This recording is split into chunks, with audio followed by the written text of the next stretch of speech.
अस्सलाम वालेकुम।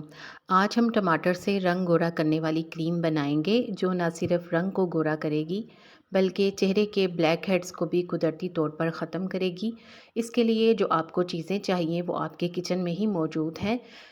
तरीका: 2 टमाटरों को अच्छी तरह से धो लें और इन्हें ब्लेंडर में डालकर पीस लें। अब इसमें 4 से 5 चम्मच कॉर्नफ्लावर के मिलाएं और इसे हल्की आंच पर 5 से 6 मिनट तक पका लें।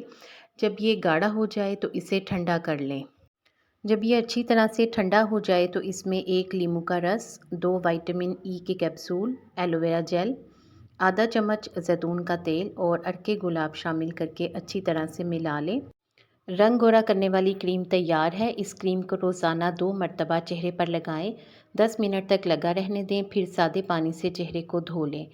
इस क्रीम को लगाने का फ़ायदा ये होगा कि इससे ना सिर्फ रंग गोरा होगा बल्कि चेहरे की जिल्द टाइट हो जाएगी, गर्दो गुबार भी दूर हो जाएगा और चेहरे के ब्लैक हेड्स भी ख़त्म हो जाएंगे। आप भी इस क्रीम को बनाएं और इससे फ़ायदा उठाएं। उम्मीद है कि आपको क्रीम बनाने का ये तरीका अच्छा लगा है, इसलिए वीडियो को लाइक कर दें और मज़ीद अच्छी टिप्स के लिए चैनल को सब्सक्राइब करके घंटी का बटन दबा दें। बहुत शुक्रिया।